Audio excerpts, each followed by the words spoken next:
در تجارتتون، در زندگیتون فریبکاری و دروغگویی نکنید. یقین داشته باشید که برکت رو خواهید دید. برکت رو در زندگی خودتون خواهید دید. اگر در یک مؤسسه‌ای، در یک دکانی، در یک جمعی که با هم کار میکنن، باور کنید اگر یک روپیه، $1، $1 خیانت بشه، برکت از اونجا رخت میبنده. شاید میلیون ها هم درآمد داشته باشن اما برکت نخواهد داشت، چون این برکت چیزی است که به سبب تقوا، پرهیزگاری، ایمان نصیب انسان و نصیب ماحول انسان میشه. برکت چیزی نیست که شما برید، حالا بعضی فکر میکنن که یک دستمالی رو بردم به سخیجان یا به کربلا یا به امام رضا یا به مکه یا به مدینه مالیدم به در و دیوارش، تمام دیگه این رو بیار به سر و صورت خودی به دور گردن تو انسان متبرک شدی. نه نه نه، برکتی نیست. اصلا برکت قابل انتقال نیست.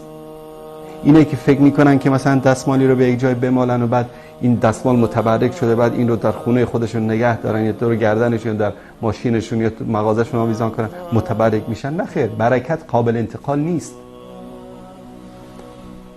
این برکت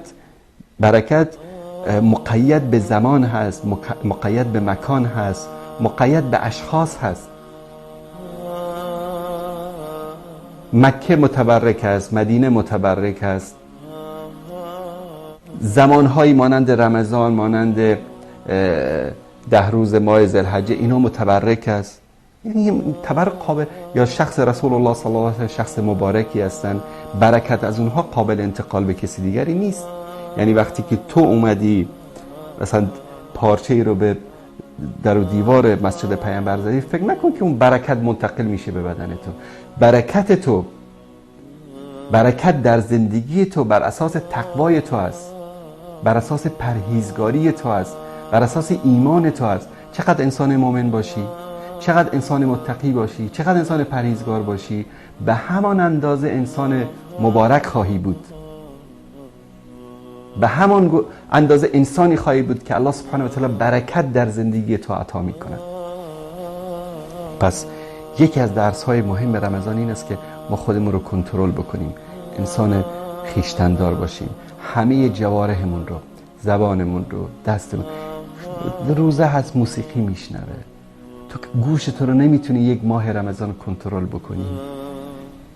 چه فایده از این مسلمان بودن، از این مؤمن بودن، از این روزه گرفتن؟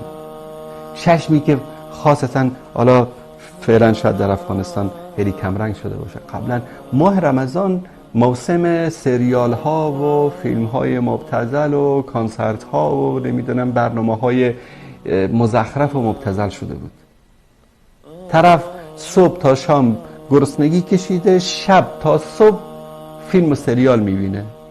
من کسانی رو شاهد بودم که در ماه رمضان فیلم ها رو فیلم های هندی شاید 2 ساعت و 2.5 ساعت، یعنی در ماه رمضان 3-4 تا فیلم هندی رو میدید در ماه رمضان. صبح هم که سحری هم که میخورد، بعد نماز صبح میخوابید تا نزدیک مغرب که به زور مادرش بیدارش میکرد. همچین انسانهایی داریم، هستن، شاید در ماحول شما هم باشه. این یعنی فریبکاری با خودش، فریبکاری با خدا. یعنی چی؟ تو که چشمتو نمیتونی کنترل بکنی، گوشتو نمیتونی کنترل بکنی، دستتو نمیتونی کنترل بکنی، پس خداوند به این کنترل کردن معده تو نیازی ندارد. این حدیث همینو میگه. تو که نمیتونی جوارحتو کنترل بکنی، خداوند به این گرسنگی تو که معده‌تو کنترل بکنی، اگر معده‌ت رو میتونی کنترل بکنی، پس چشمت رو هم میتونی کنترل بکنی. خدا رو نمیشه فریب داد. بل الانسان علی نفسه بصیر. انسان از همه کس، از هر چیز به نفس خودش آگاه‌تر است. من میدونم که درون من چی است، من میدونم که میتونم این کار رو انجام بدم. پس همونطوری که معده رو کنترل کردی، همه جوارح خودت رو هم در ماه مبارک رمضان باید کنترل بکنی.